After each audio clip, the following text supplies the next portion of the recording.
In Creo Parametric, you can define the CNC toolpaths for machining your parts. When you've created all your different sequences, you can generate a CL file and then post that CL file. The CL file, by the way, is for your cutter location data. In a previous video, I showed how you could save a cutter location file. And when you save the cutter location file, you can also post-process it at the same time. For example, if I choose to save a CL file, I can choose to do it for an entire operation. I will select this operation and I will choose the file option. By checking this box here to output the MCD file as well, that will post-process your cutter location data. And MCD, that's for your machine control data. In other words, it takes the cutter location file and translates it into a form that your specific machine can read. So that's one way to post-process the file. I'm not actually going to do it here. The other way is you can post-process an existing cutter location file. Before I show you how to do that, I want to show you some config.pro options and a couple resources where you can get your post processors from. So first off, let me go to File and then Options, and then down at the bottom, I can choose Configuration Editor. Here are all the different config.pro options I have in my personal file. If you click on the Find button, that'll bring up a search dialog box, and I will type in the word post and then hit the Enter key. And so one of the options that you want to be aware of is NC post type. And this allows you to specify what you want to use for generating your post-processed files. And the default is gpost, but from the drop-down list here, you could also choose to use Pro NC Post instead. So that's one option to be aware of. Another one is this one here, gpost ppdir. That's a location where you can store your different post processors. So when you go to post process a cutter location file, it will look in that location for the different post processors you have available.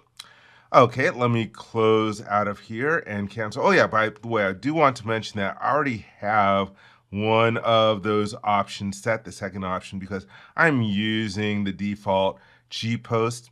And so I've got this set to a certain folder, and I'll show you that folder in a moment. Let me cancel out of here. Now I'm going to jump over to a web browser to mention a couple of resources. First off, if you go to support.ptc.com, you can search for the gpost central page. This used to be its own separate page. It had a very interesting formatting, nice resource for people to get information on gpost. And so I recommend that you check this out. They have some links to some training to find out more about gpost. But the most important part, if you scroll down on this page, you will find that there's access to a bunch of different post-processor libraries for specific machines. So you might save yourself some time and effort by going to one of these different libraries to see if there is a post-processor for the machines that you own. So you have that as a resource and you don't have to go to maybe a consultant somewhere in order to generate the post-processors for you. All right, let's go take a look at another resource. If you click on the link for mill for post processors on the gpost central page, it will take you to this page. And if you scroll down in here, these are some of the different post processors that are available to you to use. So again, you can check this long list and see if your machine is on here. So you could use one of these post processors instead of trying to make your own or hiring someone to make one for you. Okay, here I am back over in Creo Parametric. So in a previous video, I generated a CL file. Let's take a look at post-processing it. So I will click on the command to post a CL file. In other words, post-process the cutter location data. And so here is the file that I generated. It has the file extension .ncl. So it's selected here. Let me click the open button. And then we get the menu manager, and there are three different options in here. The first one is for verbose, which will give a verbose display of the output as it is being generated. The trace option, that means that it's going to trace all macros. I'll be honest, I don't know what that means, but it is checked by default.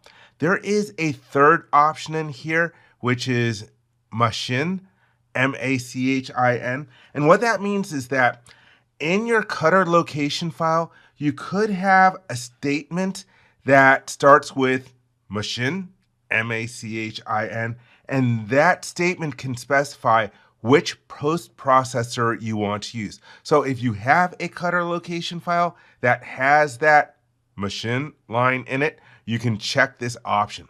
By not having the option checked, then you will have the opportunity to specify which post processor you want to use. So I'm going to accept the default options located in here.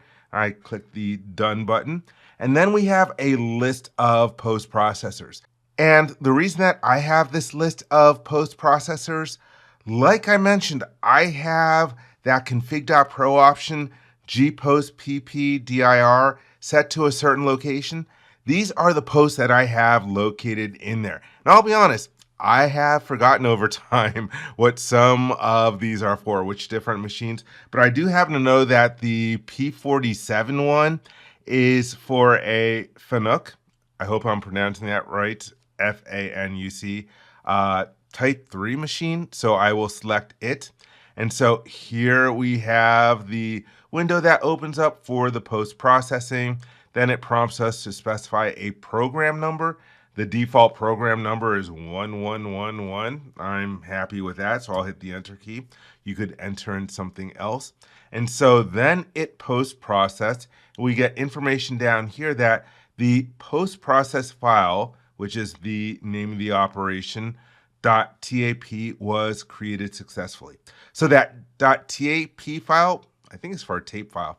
That tape file is what you can use on your machine in order to cut some chips, in order to make parts. So let me click close out of the information window. I'm going to go to my folder browser. I will click on working directory.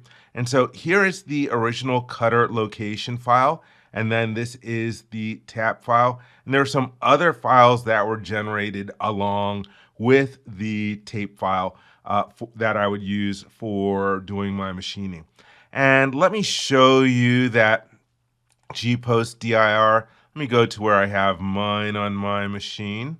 Let's see, I think it's in the post folder. So here are some of the different ones that I have in here. And so again, I recommend that when you get different post processors, you find some way to track which machines they are for, because again, I've lost track of which ones these are for. But anyhow, that is how you can post process your cutter location files so that you can use them on your actual machines.